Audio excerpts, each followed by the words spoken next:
की बड़ी खबर आ रही है और अच्छी खुशखबरी आ रही है। 16 जनवरी से देश में वैक्सीनेशन शुरू होगा। कोरोना वैक्सीन का वैक्सीनेशन शुरू होगा। ड्राई रन पहले से ही चल रहा है। 2 वैक्सीन को मंजूरी मिल चुकी है, कोविशील्ड और कोवैक्सीन। जो वैक्सीनेशन की प्रक्रिया है वो प्रारंभ की जाएगी और उसके लिए 16 तारीख को तय किया गया है। बिल्कुल, ये बहुत अच्छी और बहुत ही एक्साइटिंग मैं कहूँगा हम लोग के लिए सभी बहुत उत्साहवर्धक ये न्यूज़ है। निश्चित तौर पर लोग बेहद खुश हैं क्योंकि देखा जाए तो इस बीमारी से लोग डरे हुए हैं। दिन की सबसे बड़ी ब्रेकिंग न्यूज, 16 जनवरी से भारत में कोरोना वैक्सीन देने का काम शुरू। ये खबर आते ही कोरोना से लड़ते भारत में मानो नया शक्ति संचार हो गया। आखिर कोरोना की सावधानियों के साथ जिंदगी में महामारी से बाहर निकलने की हैप्पी न्यूज जो आ गई। तो वैक्सीन का फियर तो अब हमें पता नहीं, पर वैक्सीन अगर हमें स्कूल जाने दे या फिर बाहर खेलने जाने दे तो हम वो ज़रूर लगवाएंगे। लोगों को मोटिवेट करना चाहिए कि आप ज़्यादा से ज़्यादा वैक्सीनेशन करवाएं, बढ़ चढ़ के इसमें हिस्सा लें। सरकार के द्वारा जो भी कदम उठाए जा रहे हैं वो देश के हित में ही चल रहे हैं। मेरा तो यही कहना है सभी लोगों से कि वैक्सीन सबको अभी ज़रूरी है और जैसा कि देखा जा रहा है ज़्यादातर लोग अभी कोरोना से ही पीड़ित हैं, तो मैं तो यही चाहूँगी कि जल्दी से जल्दी वैक्सीन आए और लोगों को भी यही कहना चाहूँगी कि वो वैक्सीन के लिए ज़्यादा से ज़्यादा अपना योगदान दें। जो वैक्सीन आ रही है हम बहुत खुश हैं और ओनली द थिंग हमको सरकार को ये बोलना है कि जो भी आप वैक्सीन ला रहे हैं सबको फ्री होना बनता है। 3 जनवरी को पीएम मोदी ने भारतवासियों को वैक्सीन अप्रूव होने की जानकारी दी थी और 6 दिन बाद ही 16 जनवरी से वैक्सीनेशन ड्राइव के शुरू होने का ऐलान आ गया। आज भारत एक नहीं बल्कि 2 made in India corona vaccine के साथ मानवता की सुरक्षा के लिए तैयार है। भारत ने पहले भी किया है और आज भी कर रहा है। कोरोना वैक्सीन लगने की तारीख के साथ ही साथ सरकार ने वैक्सीनेशन के राउंड 1 का पूरा ब्लूप्रिंट भी जनता के सामने रख दिया।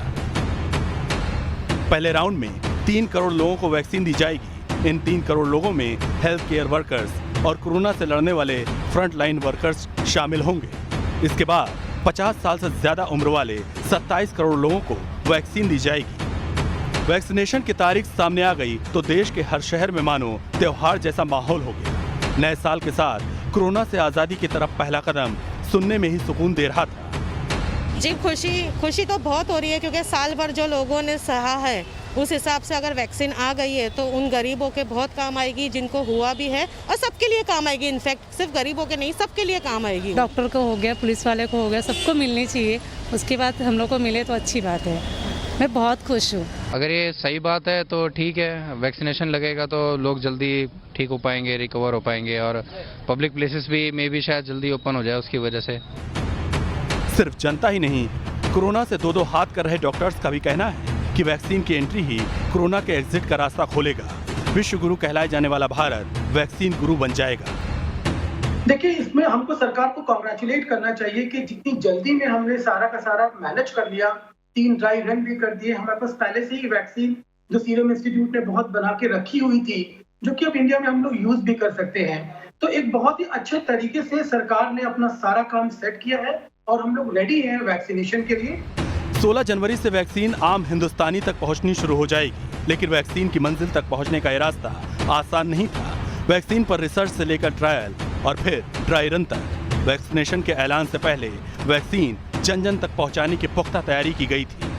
8 जनवरी तक देश के 718 जिलों में वैक्सीनेशन का कामयाब ड्राई रन पूरा कर दिया गया था। 90,000 से ज्यादा हेल्थ केयर वर्कर्स की ट्रेनिंग पूरी हो चुकी है। वैक्सीन ट्रांसपोर्ट का इंफ्रास्ट्रक्चर टाइट है। कोल्ड स्टोरिंग का ब्लूप्रिंट भी रेडी है। किसी साइड इफेक्ट से भी निपटने की पूरी तैयारी है। अब इंतजार है तो बस 16 जनवरी का, जब देश को वैक्सीन की पहली डोज मिल जाएगी। Team news nation. और आगे बढ़ने से पहले आपको दिखाते हैं वैक्सीनेशन का पूरा ब्लूप्रिंट, ताकि आपको पता चल सके कि आपको कौन सी वैक्सीन कौन से राउंड में मिलने वाली है। सबसे पहले आपको बता दें कि 1 करोड़ हेल्थ केयर वर्कर्स हैं जिनको वैक्सीन मिलेगी। माफी चाहूंगी, 1 करोड़ हेल्थ केयर वर्कर्स हैं जिन्हें वैक्सीन मिलेगी। उसके बाद 2 करोड़ फ्रंटलाइन वर्कर्स है। पहला नंबर है 1 करोड़ हेल्थ केयर वर्कर्स का, दूसरा नंबर है 2 करोड़ फ्रंटलाइन वर्कर्स का जो कोरोना काल में लॉकडाउन में भी काम कर रहे थे, और उसके बाद 26 करोड़ बुजुर्ग जिनकी उम्र जो है वो 50 साल से ज्यादा है उनको मिलेगी। हेल्थ केयर वर्कर्स कौन है? जिनमें डॉक्टर हैं, नर्स हैं, पैरामेडिक स्टाफ है, तो इन सबको सबसे पहले वैक्सीन मिलेगी। फ्रंटलाइन वर्कर्स कौन है? जिनमें रक्षा मंत्रालय है, उसमें तमाम पुलिसकर्मी, सीआरपीएफ के जवान, सुरक्षा बल जो हैं जिसमें थल सेना, वायुसेना, नौसेना, कोस्ट गार्ड, ये तमाम लोग जो हैं जिन्होंने किसी भी तरह की कोई कमी नहीं होने दी, इन लोगों को सबसे पहले वैक्सीन मिलेगी। गृह मंत्रालय की तरफ से Assam rifles, BSF, CISF, ITBP, NSG, SSB, इनके जवानों को, इनके अधिकारियों को वैक्सीन मिलेगी। आवास और शहरी विकास मंत्रालय जो हैं उनको वैक्सीन जो है प्रोवाइड कराई जाएगी, और म्युनिसिपल वर्कर जो हैं जिन्होंने साफ सफाई का पूरा ख्याल रखा कोरोना टाइम में भी, उनको मिलेगी। राज्य सरकार की बात करें, उन्होंने कैसे फ्रंटलाइन वर्कर्स का चुनाव किया है, जिसमें पुलिस और होमगार्ड के जवान आते हैं, क्योंकि पुलिस और होमगार्ड के जवान जो हैं वो डटे रहे थे हर राज्य में कोरोना गाइडलाइंस का सख्ती से पालन करवाने के लिए। पहले राउंड में किसको वैक्सीन मिलेगी ये तो आपको पता चल गया। अब आपको दिखाते हैं वैक्सीन कैसे दी जाएगी। एक वैक्सीन के शॉट का पूरा वक्त 40 मिनट का होगा, जिसके अंदर आपको वैक्सीन देने से लेकर वैक्सीन का कोई आपके ऊपर प्रभाव तो नहीं हुआ ये भी परखा जाएगा, और उसके बाद भी आपसे फॉलोअप होता रहेगा।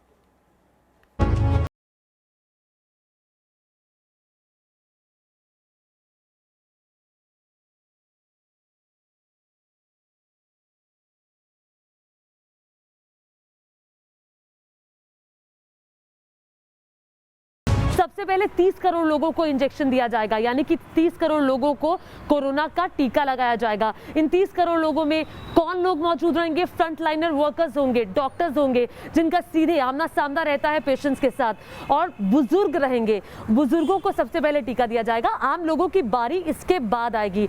और जब टीका लगवाने के लिए आप किसी हॉस्पिटल में पहुंचेंगे या किसी बूथ पे, जैसे वोट देने के लिए आप जाते हैं, ऐसे ही बूथ भी बनाए जाएंगे जहां पर डॉक्टर्स मौजूद रहेंगे आपको गाइड करने के लिए, बाकायदा वहां पूरी सुरक्षा व्यवस्था रहेगी।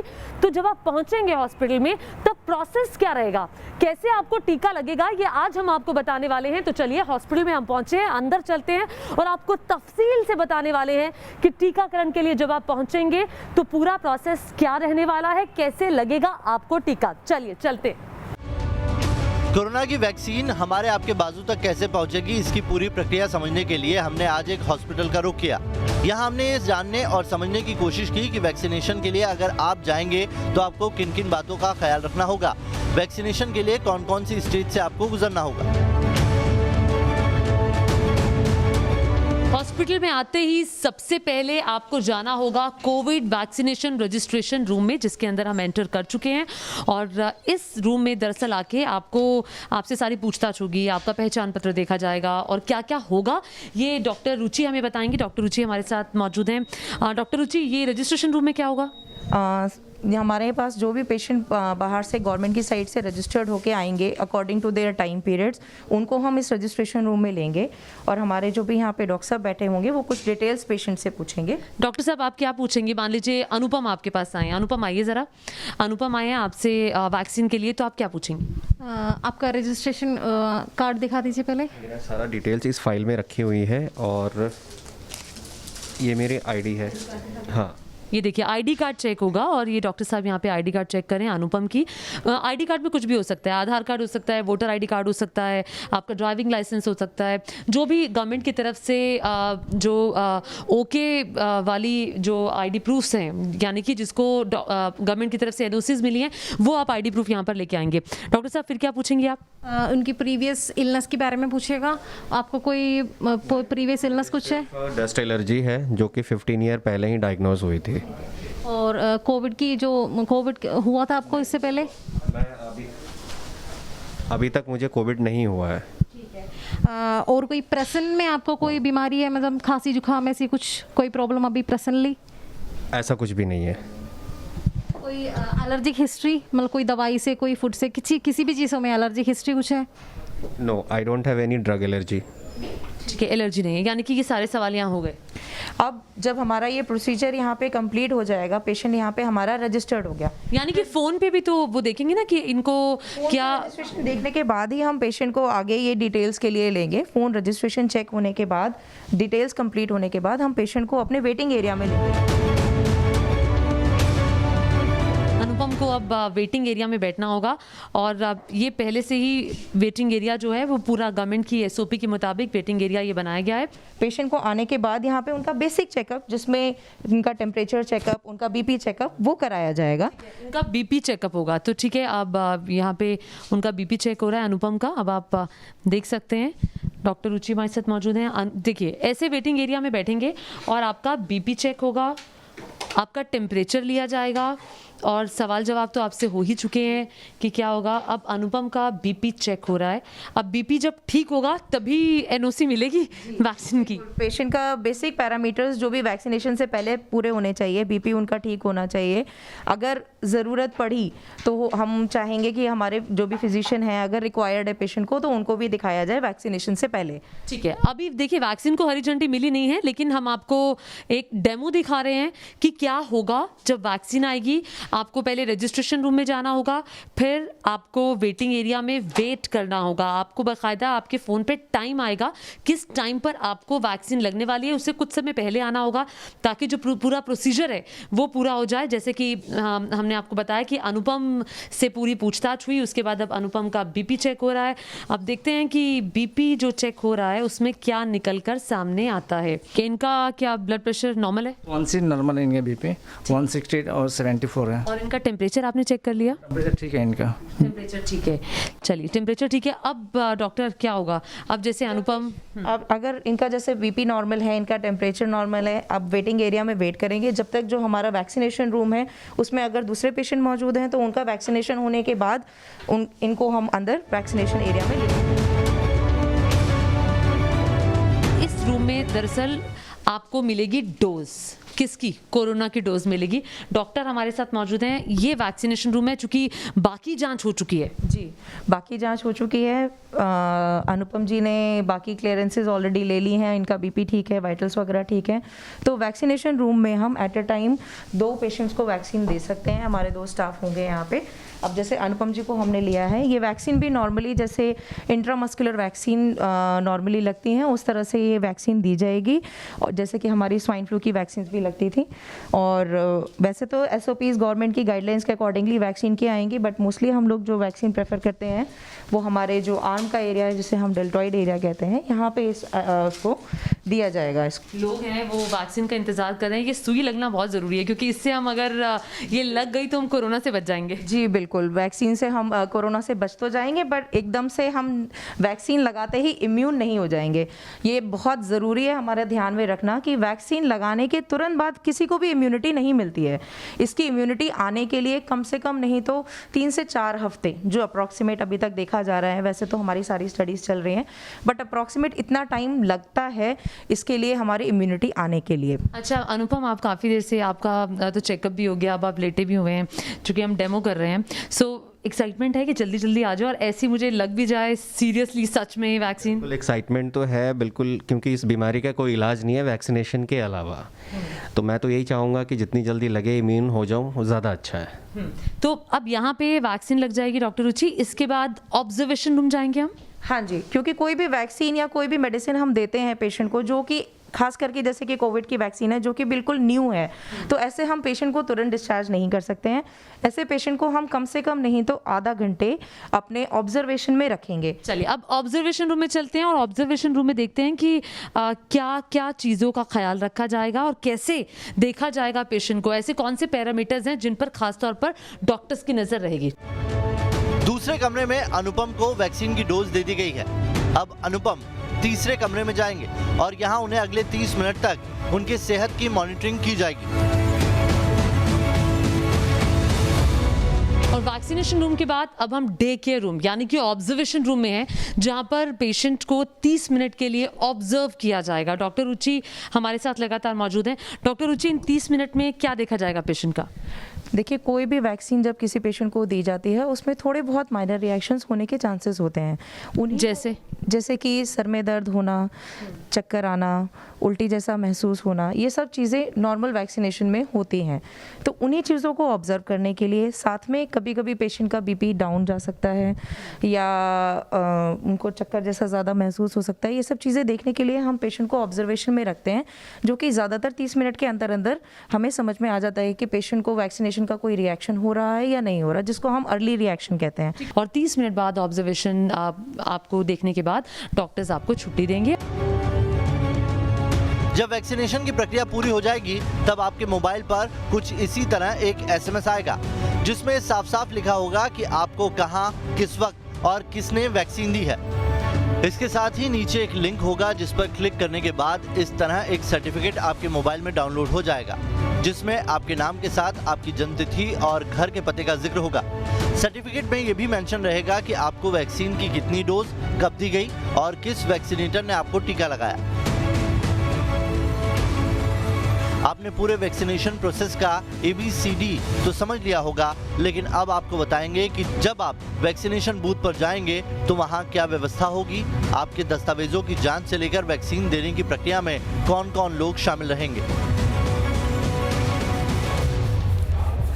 चलिए तो हम आपको बताते हैं कि वो वैक्सीन जिसका इंतजार सिर्फ देश नहीं बल्कि पूरी दुनिया कर रही है, वो वैक्सीन का टीका जब आपको लगेगा तो किस प्रक्रिया से आपको गुजरना पड़ेगा और क्या उस प्रक्रिया से पहले कभी आप गुजरे हैं, ये भी हम आपको बताएंगे। जी हां, क्योंकि जब आप कोरोना की वैक्सीन का टीका लगवाने के लिए जाएंगे और आपकी उम्र 18 साल से ज्यादा है तो यकीन मानिए आपको एहसास हो जाएगा इस बात का कि आप इस प्रक्रिया से पहले भी गुजरे हैं। क्योंकि एक भारत के नागरिक के तौर पर, भारत के वोटर के तौर पर जब आप वोट डलवाने जाते हैं, ठीक उसी तरीके की या कहिए लगभग उसी तरीके की प्रक्रिया से आपको दो चार होना होगा कोरोना की वैक्सीन लगवाने के लिए। किस तरीके से ये प्रक्रिया काम करेगी हमने आपको पहले भी बताया था।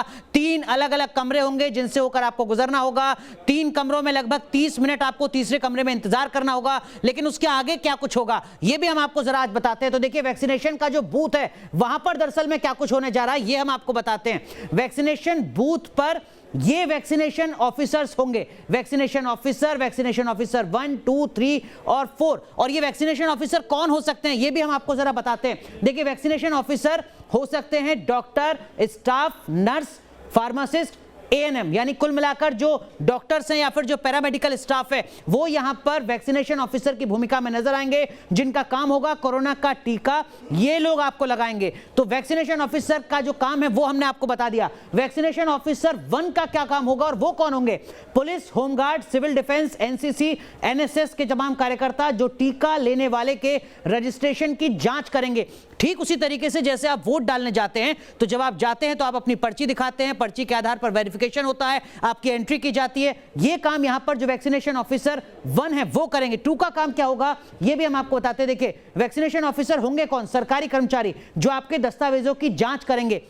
न्यूज नेशन लगातार आपको बताता रहा है कि कौन कौन सी आईडी है जिनकी जरूरत हो सकती है आपको वैक्सीन लेने के लिए, वैक्सीन का टीका लगवाने के लिए। ये जो सरकारी कर्मचारी हैं ये इस तरीके के जो बाकी तमाम जरूरी दस्तावेज होंगे उन दस्तावेजों की जांच करेंगे। वैक्सीनेशन ऑफिसर 3 और 4 की क्या भूमिका है ये भी हम आपको बताते हैं। देखिए, ये लोग भी सरकारी कर्मचारी होंगे जो दरअसल में आप पर निगरानी रखेंगे। तीसरे कमरे में जब आप 30 मिनट तक बैठेंगे, उस 30 मिनट के दरमियान क्या कुछ चल रहा है उस पर ये नजर रखेंगे। 30 मिनट वेटिंग पीरियड पर नजर रखेंगे। क्राउड मैनेजमेंट का काम भी ये लोग संभालेंगे। ये वो वैक्सीनेशन ऑफिसर हैं जो एक आदर्श बूथ, यानी आदर्श बूथ का मतलब जहां पर 100 लोगों का टीका लगना है वहां पर ये काम करेंगे। अगर ये संख्या किसी बूथ पर इससे ज्यादा होती है तो वैक्सीनेशन ऑफिसर्स की जो संख्या है वो इससे और ज्यादा बढ़ सकती है। ये आने वाले वक्त में स्थितियां साफ होंगी, लेकिन प्रक्रिया ठीक उसी तरीके से जिस तरीके से एक भारत के नागरिक के तौर पर, वोटर के तौर पर आप वोट डलवाने जाते हैं, ठीक लगभग उसी तरीके से आप कोरोना की वैक्सीन का टीका लगवाने जाएंगे। तो देखा वैक्सीन पर मोदी सरकार का पूरा प्लान। भारत सरकार की योजना है कि आने वाले 6 से 8 महीनों में 30 करोड़ लोगों तक वैक्सीन पहुंच जाए। Team news nation.